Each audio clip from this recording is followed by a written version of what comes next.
नमस्कार दोस्तों हमारे चैनल पर आप लोगों का बहुत बहुत स्वागत है। आज मैं आप लोगों के सामने आँख की समस्या को लेकर के बात करने जा रहा हूँ। तो जैसा कि हम लोग जानते हैं आज जो इस प्रकार का जो ये टेक्नोलॉजी का जो क्षेत्र है, कंप्यूटर, मोबाइल, इसका बहुत ज़्यादा उपयोग होने लगा है और इसके लगातार उपयोग होने से समस्याएं तो कई प्रकार की हो रही है, लेकिन आँख की समस्या बहुत अधिक बढ़ रही है। आज चाहे किसी भी उम्र के बच्चों में देखिए, किसी भी उम्र के लोगों में देखिए, ये आँख की समस्या उत्पन्न हो रही है। चाहे उम्र कोई भी हो, बच्चा हो या जवान हो या बुजुर्ग व्यक्ति हो। तो बुजुर्ग व्यक्ति में तो मान लिया जाता है कि चलो ठीक है, उम्र के वजह से आँख में कमजोरी आ रही है। लेकिन बच्चों में जो आँख की समस्या देखी जा रही है, इसका सबसे बड़ा कारण है कंप्यूटर और मोबाइल। आज मोबाइल पढ़ाई करके हम लोग क्या करते हैं, बहुत सारे काम हम मोबाइल से करते हैं, जिसके कारण होता क्या है कि हम अधिक से अधिक समय मोबाइल पर देते हैं और मोबाइल को एक नज़र से देखना, चाहे वो सिनेमा हो, कोई गेम हो, अदरवाइज कुछ भी काम करना हो, तो हम मोबाइल को गौर से देखते रहते हैं, जिसके कारण हमारे आँख में आज दृष्टि दोष उत्पन्न हो रहा है, देखने की समस्या उत्पन्न हो रही है, हमें कम दिखने लगा है। इसलिए आँख की रोशनी को अगर हम बढ़ाना चाहें, आँख की रोशनी को बनाए रखना चाहें, तो इसके लिए हमें कुछ घरेलू उपाय करने पड़ेंगे। ऐसे तो माइक के लिए ट्रीटमेंट बहुत सारे हैं, मेडिसिन बहुत सारे हैं, लेकिन होता क्या है, उस मेडिसिन से हमारा कारगर इलाज नहीं होता है। हम मेडिसिन लेते तो हैं, लेकिन मन के मुताबिक हमें रिजल्ट नहीं मिलता है। तो रियल भी यही है। दवाई क्या है? दवाई ऐसे सामान्य भाषा में कहता है, दवाई दवा देता है। दवा देना मतलब थोड़ा देर के लिए आराम देना। तो दवाई क्या है ना, किसी भी समस्याओं का हल नहीं है, क्योंकि दवाई से पूर्णतः हम किसी बीमारी को ठीक नहीं कर सकते। जब तक हम अपने खान पान या फिर लाइफ स्टाइल पर ध्यान नहीं देंगे, जब तक हम अपने घरेलू जो वस्तुएं हैं हमारी, खास करके खाने पीने की जो वस्तु है, उसी के माध्यम से हम किसी भी बीमारी का फाइनली इलाज कर सकते हैं। क्योंकि हमारा डाइट ही सबसे महत्वपूर्ण होता है, हमारा खान पान सबसे ज़्यादा महत्वपूर्ण भूमिका निभाता है हमारे स्वास्थ्य को सुरक्षित रखने में। इसीलिए हम आज आपको आँख को स्वस्थ रखने के लिए, आँख की रोशनी को सही रखने के लिए कुछ खान पान की वस्तुओं के विषय में बताएंगे, खाद्य पदार्थों के विषय में बताएंगे।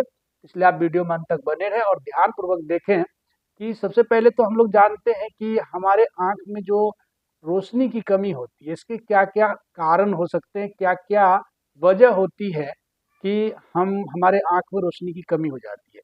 पहला तो कारण ये है कि हम लोग जो मोबाइल का उपयोग करते हैं, वह भी एक बहुत बड़ा कारण है। इसके अलावे शरीर में कई प्रकार के विटामिन्स, मिनरल्स या पोषक तत्वों की कमी की वजह से भी हमारे आँख में रोशनी की कमी हो जाती है, हमारा दृष्टि कमजोर हो जाता है। तो आइए हम देखते हैं कि वो कौन से 6 माने कारण हैं, कौन से कारण है जिसकी वजह से हमारा आँख कमजोर होता है। तो देखिए, इसमें क्या है ना, हमारे शरीर में अगर विटामिन ए की कमी हो जाए तो आँख की रोशनी कमजोर हो जाती है। इसके अलावा vitamin C, vitamin E, beta carotene, zinc और ओमेगा 3 फैटी एसिड, ये सारी चीज़ें हमारे आँख की रोशनी को कम करने के लिए उत्तरदायी है। इन सब कमियों से हमारा रोशनी कमजोर हो जाता है। तो सवाल उठता है कि इसके लिए हम क्या कर सकते हैं? तो इसके लिए हम कर सकते हैं जो जो चीज़ हमने बताया, कि इन सब चीज़ों से हमारे शरीर में अगर इन पोषक तत्वों की कमी होती है या इन विटामिन्स का कमी होता है, तो हमारा आँख, हमारी रोशनी कमज़ोर हो जाती है। तो बस सिंपल सा उपाय है कि इन चीज़ों को हम पुनः शरीर को पूर्ति कर दें, अर्थात हम अपने खान पान में इन सब चीज़ों, माने ये सारे चीज़ जिन जिन चीज़ों से प्राप्त होता है, अगर उन सब चीज़ों को हम खाना में लें, अपने भोजन में लें, तो संभवतः हमारे आँख की रोशनी सुरक्षित रह सकती है, हमारा आँख का रोशनी वापस आ सकता है। यहाँ तक कि अगर हम नियमित रूप से इसका सेवन करें, तो हमारा चश्मा तक भी हटाया जा सकता है, ये भी संभव है। तो सवाल है कि ये सब चीज़ कहाँ से मिलेगा, किन प्रकार की चीज़ों से हमें ये सब चीज़ों की प्राप्ति होती है। तो मैं उसी को एक एक करके आपको बताऊंगा, इसको ध्यानपूर्वक आप नोट करें। और संभवतः इन सब चीज़ों को अगर आप फॉलो करेंगे तो हम आँख की रोशनी पुनः ठीक हो सकती है। तो पहला है कि अगर हमें ओमेगा 3 और फैटी एसिड की ज़रूरत है तो इसके लिए हम क्या भोजन में लें, क्या खाएं ताकि हमें ये प्राप्त हो जाए। तो ओमेगा 3 और फैटी एसिड के लिए हमें मछलियों का सेवन करना पड़ता है। कई प्रकार के मछली होते हैं जिसमें ओमेगा 3 और फैटी एसिड की प्राप्ति होती है। अगर आप मांसाहारी व्यक्ति हैं, अगर आप मांस मछली खाते हैं तो मछली को खा करके इसकी पूर्ति आप कर सकते हैं। अब सवाल उठता है कि विटामिन ए, तो विटामिन ए की प्राप्ति के लिए आप गाजर खा सकते हैं। गाजर में विटामिन ए और बीटा कैरोटीन नामक तत्व पाया जाता है, तो इसके लिए आप गाजर का भरपूर सेवन कर सकते हैं। खास करके सर्दियों के मौसम में गाजर बहुत ज़्यादा मात्रा में उपलब्ध होता है, तो आप गाजर का सेवन करके विटामिन ए और बीटा कैरोटीन की प्राप्ति कर सकते हैं। विटामिन सी के लिए हम लोग जानते हैं कि जितने भी खट्टे फल हैं जैसे संतरा, नींबू, इसी प्रकार के बहुत सारे खट्टे फल जो होते हैं उसमें विटामिन सी की मात्रा पाई जाती है, तो हम इसका सेवन करके विटामिन सी की प्राप्ति कर सकते हैं। अगला है विटामिन ई की प्राप्ति कहाँ से होगी।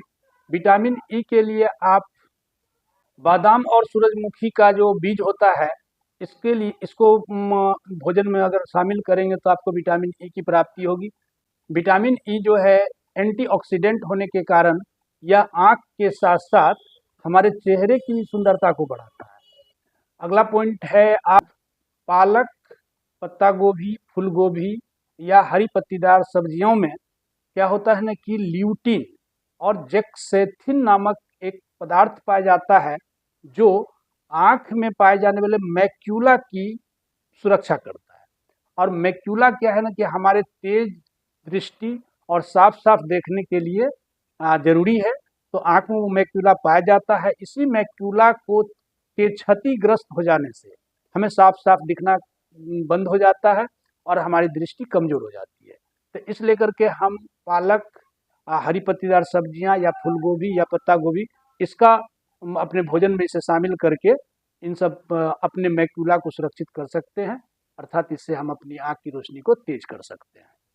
तो इस प्रकार से हम अगर इन सब चीज़ों का सेवन नियमित रूप से करें तो हमारा आँख कमज़ोर होने से बच सकता है। हम मतलब अंग्रेजी मेडिसिन के ऊपर निर्भर न रह करके अपने घरेलू इन सब चीज़ों को भोजन में अगर शामिल करें तो निश्चित रूप से हमें एक रियल रिजल्ट मिलेगा, जो एक स्वाभाविक और व्यवहारिक प्राकृतिक रिजल्ट मिलेगा, नेचुरल, जिसका कोई साइड इफेक्ट नहीं होगा। और एक तरह से ये भोजन के रूप में हम इसे मैंने एब्जॉर्व करेंगे, भोजन के रूप में ग्रहण करेंगे तो निश्चित रूप से हमारे शरीर में भी बहुत सारा फायदा मिलेगा। साथ ही साथ आँख की रोशनी को भी बनाए रखने में ये सहायक होगा। तो आशा है वीडियो आपको कुछ जानकारी पूर्ण लगा होगा।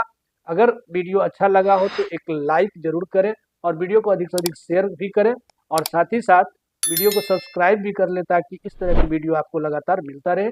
धन्यवाद।